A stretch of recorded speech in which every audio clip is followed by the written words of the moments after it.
Friends, എല്ലാവർക്കും നമസ്കാരം. Entertainment കീഴിലേക്ക് എല്ലാവർക്കും സ്വാഗതം. എന്റർടൈൻമെന്റ് കീഴി റിയാക്ഷനാണ്. അഖണ്ഡ 2 സിനിമയുടെ റോസ്റ്റ് വീഡിയോ ഫിലിമീഷൊക്കെ ചെയ്തിട്ടുണ്ട്.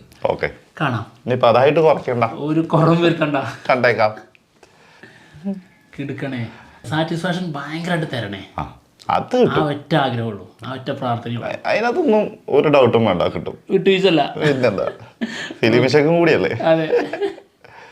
ഓക്കെ, അത്രേ ഉള്ളൂ, അത് അത്രേ ഉള്ളൂ.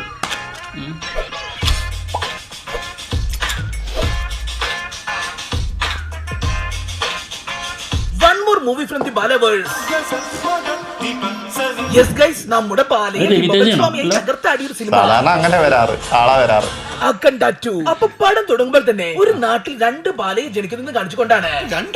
അത് കണ്ടതും ആ നാട്ടുകാരൊക്കെ 2 അപരാധങ്ങളിൽ നിന്ന് താങ്കളുടെ കെൽപ്പ് ഞങ്ങൾക്കില്ല എന്ന് പറഞ്ഞ് അതിലൊരു ബാലയെ നാട്ടിൽ നിർത്തി മറ്റവനെ ഹിമാലയത്തിലേക്ക് തപസ് ചെയ്യാൻ പോടെന്നും പറഞ്ഞ് നാട് കടത്തുകയാണ്.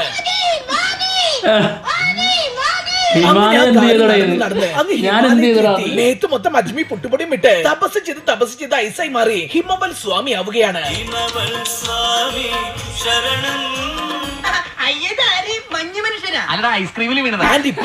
ദേശത്താണെങ്കിലോ മറ്റേ ഗാരു നാടിന്റെ രക്ഷകനായി ഇങ്ങനെ നടക്കുകയാവും. രക്ഷകൻ എന്നൊക്കെ പറഞ്ഞാൽ ആ നാട്ടിലൊരു വൻ കഞ്ചാവ് കൃഷി നടക്കുന്നുണ്ടാവും. ആൻഡ് അത് തടയാൻ പോയ ഗവൺമെന്റ് ഓഫീസേഴ്സിനൊക്കെ ആ കഞ്ചാവ് മാഫിയ അവിടെ പിടിച്ച് കെട്ടിവെച്ചിരിക്കുകയാവും. അപ്പൊ അത് അറിഞ്ഞത് പ്രധാനമന്ത്രിയുടെ ഓഫീസിൽ നിന്ന് അവരെ രക്ഷിക്കാൻ വേണ്ടി നേരിട്ട് നമ്മുടെ ഗാർവിന് ഒരു ഫോൺ കോൾ വരികയാണ്. ആൻഡ് ആ വിളി കിട്ടിയതും നരസിംഹം തൂണ് പിളർന്നു വരുന്ന പോലെ നമ്മുടെ ഗാര് ജീപ്പ് കൊണ്ടൊരു മതിലിടിച്ച് പൊളിച്ച് അതിന് ചാടി ഇറങ്ങിയ ജീപ്പ് ബ്ലേഡ് പോലെ അവിടെ ഇട്ട് കറക്കുകയാണ്. ഗുരുത്വാകർഷണ ചവിട്ടും. അപ്പതാ ഗുണ്ടകളൊക്കെ പന്ത് പോലെ പൊങ്ങി ഇങ്ങനെ ഒരു 10 മിനിറ്റ് നിൽക്കും. ന്യൂട്ടന്റെ തലയിൽ ശരിക്കും ആപ്പിൾ വീണിട്ടുണ്ടോ? ന്യൂട്ടന്റെ ജീവിതത്തിൽ അങ്ങനെ ഒരു സംഭവം തന്നെ നടന്നിട്ടില്ല. എന്നിട്ട് മുമ്പേ കുട്ടികളെ കൊണ്ട് അവിടെ ബാസ്കറ്റ് ബോൾ കളിക്കും. അങ്ങനെ അവസാനം ആ ബാസ്കറ്റ് ബോൾ കളി കഴിഞ്ഞതും ഗാരുവിന്റെ കിടിലം കൊള്ളിക്കുന്ന ഡയലോഗുകളാണ്. അതായത് ഈ പടം ഒരു പാനിന്റെ പടമാണല്ലോ, അതുകൊണ്ട് കർണാടകക്കാരെയും തമിഴന്മാരെയും ഹിന്ദിക്കാരെയും ഒന്ന് സുഖിപ്പിക്കാൻ വേണ്ടി 3 ഭാഷയിലും ഗാരുവിന്റെ വൺ ഡയലോഗ്സ് ആണ്. 3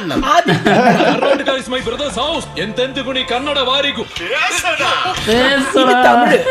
മക്കളോட കണ്ണീരെ തുടക്കി വന്ന വാത്തിയാർ എംജിആർ. ഹിന്ദി. മുംബൈ और महाराष्ट्र का बारे में तेरे बाप से भी ज्यादा जानता हूं मैं. ബാലേട്ടാ, നിങ്ങൾ ഇത്രയൊക്കെ ഭാഷയിൽ ഡയലോഗ് അടിച്ചിട്ടും നിങ്ങൾ അകം പഴിഞ്ഞ് സ്നേഹിക്കുന്ന മലയാളികളെ മാത്രം നിങ്ങൾ ഒഴിവാക്കി പോയല്ലോ. കടപ്പ, കർണൂൽ, ചിത്തൂർ, അനന്തപുർ. ഇനി ഇങ്ങനെ പറ്റി കൂടുതൽ പറയുകയാണെങ്കിൽ ഭാര്യ മരിച്ചുപോയ നമ്മുടെ ഗാരു മൂപ്പരുടെ മോളെ പഠിപ്പിച്ച് വലുതാക്കി ഇന്ത്യൻ ആർമിയിൽ ഒരു സയന്റിസ്റ്റുമാക്കി നൈസായി ഇങ്ങനെ പോവുകയാവും. ആൻഡ് ഗാരുവിന്റെ മോൾ ഇന്ത്യൻ ആർമിക്ക് വേണ്ടി കണ്ടുപിടിച്ച കണ്ടുപിടുത്തമാണ് എല്ലാ ക്ലൈമറ്റിലും പട്ടാളക്കാർക്ക് പിടിച്ചു നിൽക്കാൻ വേണ്ടിയിട്ടുള്ള ഒരു ബയോ ഷീൽഡ്. അത് രാമായണത്തിൽ നിന്ന് എടുത്തത്. പിന്നെ കണ്ടുപിടിക്കുന്നതിനൊക്കെ ഫുൾ സപ്പോർട്ട് കൊടുക്കുന്ന ചീഫ് സയന്റിസ്റ്റ് ആണ് നമ്മുടെ സംയുക്ത ഇതിൽ. അപ്പൊ ഇങ്ങനെ പോയിക്കൊണ്ടിരിക്കുന്ന സമയത്താണ് ഗാരുവിന്റെ മോളുടെ ഹാപ്പി ബർത്ത്ഡേ ആവുന്നത്. അപ്പൊ അത് ആഘോഷിക്കാൻ വേണ്ടി അവളും അവളുടെ ഫ്രണ്ട്സും നാട്ടിലേക്ക് പോകാൻ വേണ്ടി നിൽക്കുകയാവും. ഒപ്പം ഒരു ഐറ്റം ഡാൻസ് കളിക്കാൻ വേണ്ടി നമ്മുടെ സംയുക്തയും.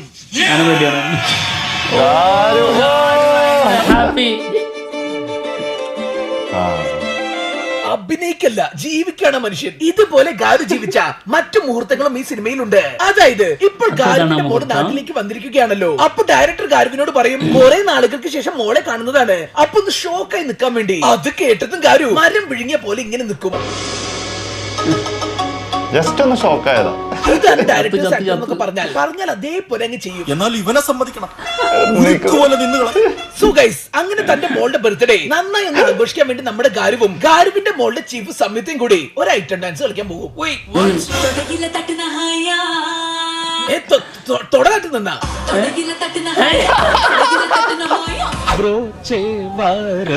ഇനി ഡാൻസും പാട്ടൊന്നും പറഞ്ഞിട്ട് അതിന്റെ ഇടയിൽ ഗാരുവിന്റെ മ്യൂസിക്കൽ ചെയർ പരിപാടിയുമുണ്ട്.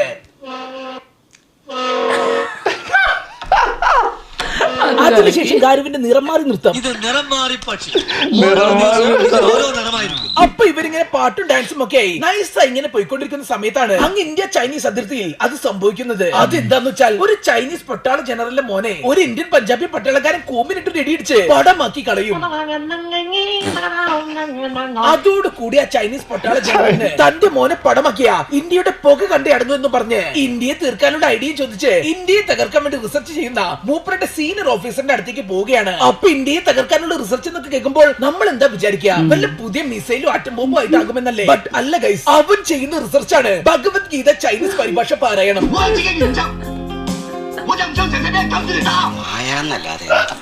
അപ്പൊ അവരിത് എന്തിനാ ചെയ്യുന്നതെന്ന് വെച്ചാൽ ഇന്ത്യ ഇങ്ങനെ വളർന്നു വലുതാവുന്നതിന്റെ കാരണം അവരുടെ ദൈവവിശ്വാസമാണത്രേ.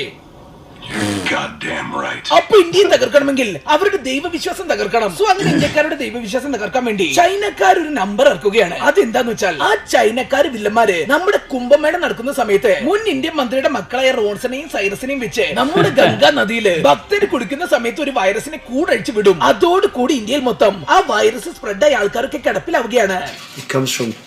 അതോടെ വില്ലന്മാര് കണ്ട ദൈവമൊന്നുമില്ല, ഉണ്ടെങ്കിൽ കുംഭമേളയിൽ വൈറസ് സ്പ്രെഡ് ആവില്ലല്ലോ എന്നും പറഞ്ഞ് AC നിറ്റുന്ന വെള്ളം വരെ പുണ്യാഹമാണെന്നും പറഞ്ഞ് കുടിക്കുന്ന ഇന്ത്യക്കാരുടെ വിശ്വാസം കളയുകയാണ്. അപ്പൊ ഇങ്ങനെ ഇരിക്കുന്ന സമയത്താണ് നമ്മുടെ ഗാർവിന്റെ മോള് വെറും മണിക്കൂറുകൾ കൊണ്ട് ആ വൈറസിനെ ഇല്ലാതാക്കാനുള്ള പുതിയ പച്ച നിറത്തിലുള്ള കൊഴുത്ത് ഡംബസ് പോലെ ഒരു വാക്സിൻ കണ്ടുപിടിക്കുന്നത്. ആ വിവരം അറിഞ്ഞതും നമ്മുടെ റോൺസണും ടീംസും അവളെ കൊന്ന വാക്സിൻ എടുക്കാൻ വേണ്ടി ഇന്ത്യൻ ആർമിയുടെ ലാബിലേക്ക് വന്ന് വൻ വെടിവെപ്പാണ്. മാത്രമല്ല ആ വെടിവെപ്പിൽ ഇനി ഐറ്റം ഡാൻസിന് സ്പേസ് ഇല്ല എന്നും പറഞ്ഞ് നമ്മുടെ പാവം പിടിച്ച് സംയുക്തേന ബ്രഹ്മമാര് വെടിവെച്ച് കൊന്നുകളയും. ഹാപ്പി സന്തോഷം. അതോടുകൂടി ഗാർവിന്റെ മോള് ആ ഡൊമസിന്റെ കുപ്പിയും പിടിച്ച് അവിടെ നിന്ന് ഇറങ്ങി ഓടുകയാണ്. അപ്പൊ ഈ ഓട്ടമൊക്കെ കാണുമ്പോൾ നമ്മൾ വിചാരിക്കും അവൾ അടുത്തുള്ള അങ്ങാടിയിലേക്കാണ് ഓടിയതെന്ന്. പക്ഷെ അല്ല ഗൈസ്, ഇവൾ അവിടെ നിന്ന് ഇറങ്ങി ഓടി അങ്ങ് ഹിമാലയത്തിലെത്തും. പിന്നാലെ വണ്ടി വിളിച്ച് റോൺസണും ടീംസും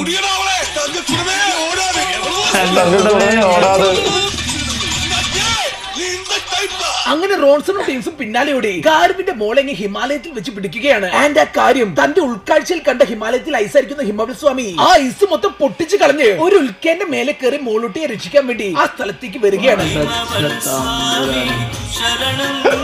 എന്നിട്ട് മൂപ്പര ഗുണ്ടകൾക്കിട്ട് 4 ഡയലോഗാണ്.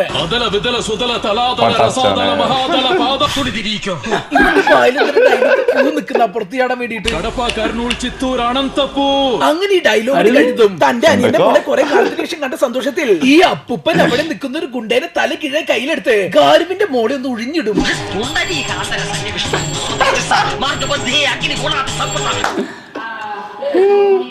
പിന്നീട് അവിടെ നടന്നത് തൃശൂലം വെച്ചുള്ള ഗാർവിന്റെ ടിപ്പിക്കൽ അപരാധമാണ്. അതായത് ഇങ്ങനെ ഗുണ്ടകളൊക്കെ കൊല്ലാൻ വേണ്ടി ആ തൃശൂലം എടുത്ത് തന്റെ കഴുത്തിലിട്ട് കറക്കി ഒരു മിക്സി പോലെ അവിടെയുള്ള ഗുണ്ടകളെ കരിഞ്ഞിടും.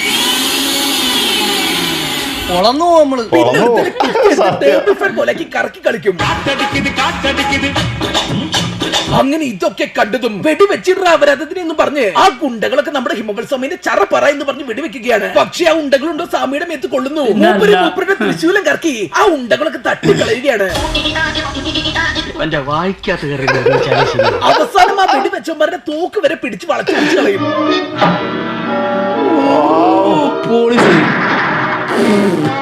അങ്ങനെ ഇതിനൊക്കെ ശേഷം ഹിമവൽ സ്വാമി നമ്മുടെ റോൺസനെ കുത്തിയെടുത്ത് എറിഞ്ഞു കൊല്ലുകയാണ്. അപ്പൊ ഇങ്ങനെ ഇരിക്കുന്ന സമയത്താണ് എന്താ ഇവിടെ ഉണ്ടായെന്ന് അറിയാൻ വേണ്ടി സൈറസ് അങ്ങോട്ടേക്ക് പോയി നോക്കുന്നത്. ആ സമയത്താണ് അങ്ങോട്ടേക്ക് അൽഫം കരിഞ്ഞപ്പോൾ ഐറ്റം വരുന്നത്. എന്നിട്ട് അയാൾ പറയും, എടാ ഇതൊക്കെ മറ്റു ബാലയുടെ പണിയാണ്, മാത്രമല്ല നിന്റെയൊക്കെ മുൻ മന്ത്രിയായ ഡാഡി ഇല്ലേ, അയാളെ കൊന്നത് ഗാരുവാണെന്ന് പറഞ്ഞ് ഒരു ഫ്ലാഷ് ബാക്ക് അങ്ങ് പറയാൻ തുടങ്ങും. അതെന്താന്ന് വെച്ചാൽ പണ്ട് മന്ത്രിയായിരുന്ന റോൺസന്റെ സൈറസിന്റെ ഡാഡി അയാളുടെ ശത്രുവായ മന്ത്രിയെ ഒതുക്കാൻ വേണ്ടി ഒരു കൂടോത്രം ചെയ്യാൻ വേണ്ടി കരിഞ്ഞ അൽഫാമിന്റെ അടുത്തേക്ക് വരും. എന്നിട്ട് അവരെ കൂടോത്രത്തിന് വേണ്ടി കുറെ പിള്ളേരെ ബലി കൊടുക്കാൻ വേണ്ടി നിൽക്കുകയാവും. ആ സമയത്താണ് നമ്മുടെ ഹിമവൽ സ്വാമി അങ്ങോട്ടേക്ക് പാട് വന്ന് ബലി കൊടുക്കുന്നവിടെ നായിന്റെ മോനെ എന്ന് പറഞ്ഞ് ആ മന്ത്രിനെ തൃശൂലം വെച്ച് 2 കുത്തുകുത്തി കൊന്നു കളയുന്നത്.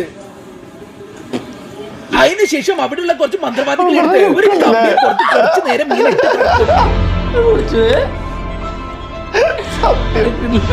അത് കഴിഞ്ഞ് അവിടെ നിലത്ത് കിടന്ന 2 തലയോട്ടി എടുത്ത് ബോക്സിംഗ് ഗ്ലൗസ് പോലെ ഇട്ട് ബാക്കി മന്ത്രവാദികളൊക്കെ ഇടിച്ചിട്ട് അവസാനം മറ്റവനെ എടുത്ത് തൂക്കി അടുപ്പിലിട്ട് അൽഫാമാക്കി എടുക്കും. അങ്ങനെ അതോടുകൂടി ഈ കരിഞ്ഞ അൽഫാമും സൈറസും കൂടി ഒരുമിക്കുകയാണ് നമ്മുടെ ഗാരുവിനെ പൂട്ടാൻ വേണ്ടി. ഇതേ സമയം ഗാരു ആണെങ്കിലോ നാട്ടിലെ വിശ്വാസം പോയ ആൾക്കാരെയൊക്കെ വിളിച്ചു വരുത്തി കൊണയടിച്ച് വിശ്വാസം തിരിച്ചു വരുത്തിക്കൊണ്ടിരിക്കുകയാവും. എന്റെ പൊന്നു മക്കളെ മൽഗത പ്രാണ എന്നുവെച്ചാൽ എന്നുവെച്ചാൽ പശുവിന്റെ പാൽ നമ്മൾ കുടിക്കുന്നു, പക്ഷെ നമ്മുടെ പാൽ പശു കുടിക്കുന്നില്ല.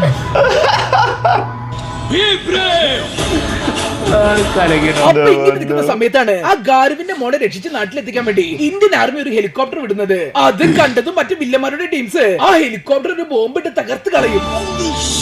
ആൻഡ് ആ ഹെലികോപ്റ്ററിന്റെ റോട്ടർ ബ്ലേഡ് പൊട്ടി നേരെ ഗ്രാമത്തിലെ ജനങ്ങളുടെ മേത്തേക്ക് വീഴാൻ നിൽക്കുമ്പോഴാവും നമ്മുടെ ഗാരു അത് ചാടി പിടിച്ചൊരു ഫിഡ്ജറ്റ് സ്പിന്നർ പോലെ ഇട്ട് കറക്കി കളിക്കും. അങ്ങനെ അത് കഴിഞ്ഞതും ആ സ്ഥലത്ത് ആ കരിഞ്ഞ അൽഫാമും ഹിമവൽ സ്വാമിയും കൂടി ആ പറമ്പിൽ കിടന്ന് പൊരിഞ്ഞടിയാണ്.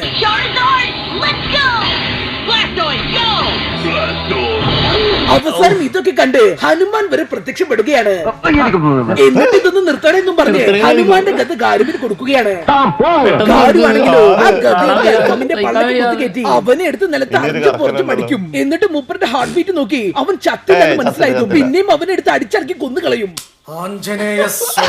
അപ്പൊ ഇവിടെ ഹിമാലയത്തിൽ ഇമാതിരി അപരാധം നടന്നുകൊണ്ടിരിക്കുന്ന സമയത്താണ് അവിടെ ഗാരുവിന്റെ മമ്മി പടമാവുന്നത്. അപ്പൊ ഒരു മൂത്ത മോൻ എന്ന നിലയ്ക്ക് ഹിമവൽ സ്വാമി വേണമല്ലോ ചിത കത്തിക്കാൻ വേണ്ടി. പക്ഷെ അങ്ങേരെ അവിടെ ഹനുമാന്റെ ഗതയും കൊണ്ട് വൻ ബിസിയാണല്ലോ. സോ മൂപ്പർക്ക് പകരം മൂപ്പരുടെ വേഷവും കെട്ടി ഒരാൾ അങ്ങോട്ടേക്ക് പോയി ആ കർമ്മങ്ങളൊക്കെ ചെയ്തു വരികയാണ്.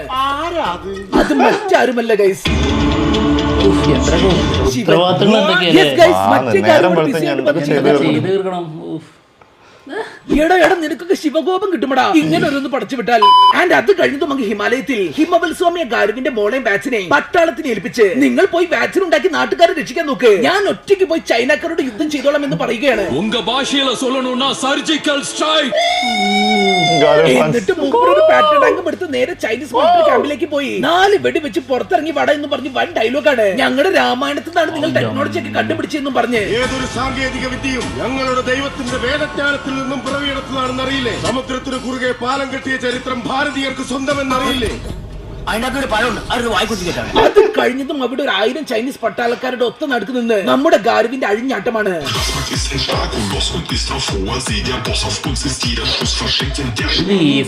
ഒന്നും ആലോചിക്കാതെ സ്ഥലം കാര്യാക്കി കൊടുക്കുക, പിടിച്ചു നിൽക്കാൻ പറ്റുന്നവർ പിടിച്ചു നിൽക്കുക, അല്ലാത്തവർ മടങ്ങുക. അവസാനം ഇതിനെ പൂട്ടാൻ മനുഷ്യന്മാരെ കൊണ്ടൊന്നും നടക്കൂല എന്ന് മനസ്സിലാക്കി ചൈനീസ് ആർമി ചീഫ് കുറച്ച് സൂപ്പർ സോൾജേഴ്സിനെ ഇറക്കുകയാണ്. പക്ഷേ ഈ സൂപ്പർ സോൾജേഴ്സിനൊക്കെ ഇറക്കിയത് അവന്മാര് നിലത്ത് കാലുകുത്തിയതും നമ്മുടെ ഗാരു അവന്മാരെയൊക്കെ തൃശ്ശൂലത്തിൽ കയറ്റി കൊട കറക്കുന്ന പോലെ കറക്കി കളിക്കും.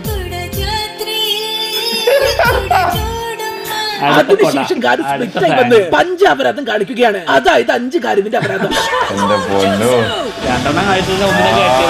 അങ്ങനെ ആ സൂപ്പർ സോൾജേഴ്സിനെ മൊത്തം കുത്തിക്കൊന്ന് അവസാനം ആ ക്ലൈമാക്സ് നടക്കുന്ന സ്ഥലത്ത് ഗാരുവും ശിവനും കൂടി ശിവതാണ്ഡവം കളിച്ച് ആ ചൈനീസ് മിലിറ്ററി ചീഫിനൊക്കെ പൊക്കിയെടുത്ത് കുത്തി കൊല്ലുകയാണ്. ലാസ്റ്റ് അപരാധമൊക്കെ കണ്ട് ആ വില്ലൻ സൈറസ് നമ്മുടെ ഗാരുവിനെ നോക്കി തൊഴുത് ഇങ്ങനെ നിൽക്കും. പിറ്റേന്ന് ചക്രം കിട്ടിട്ടോ, പരമവീര ചക്രടോ. അങ്ങനെ അവസാനം നമ്മുടെ ഗാരു വിദൂരതയിലേക്ക് നടന്നു നീങ്ങുകയാണ്. Shortly afterwards, we saw him heading straight towards the mountains. ചൈനനെ തകർത്ത് And here he's heading off into the interior of the vast continent. പടം കഴിഞ്ഞ് ഈ വീഡിയോ നിങ്ങൾക്ക് ഇഷ്ടപ്പെട്ടാൽ നമ്മുടെ channel super super super video കേട്ടോ. കാട്ടവരാധം എന്തൊക്കെയാലേ പടച്ചു വിടുന്നത് സിനിമ പോവാണ്. ഒരു 10 മിനിറ്റ് റെസ്റ്റ് എടുത്തിട്ട് വരാം. ഇപ്പൊ എന്തായാലും ബൈ. ഇവിടുന്ന് ഇങ്ങോട്ട് ഇറങ്ങണമെങ്കിലേ റിസ്ക്കാണ്. കുറച്ച് വെള്ളം കുടിച്ചിട്ട് ഇറക്കട്ടെ, കഷ്ടപ്പെട്ട് ഇറക്കണം.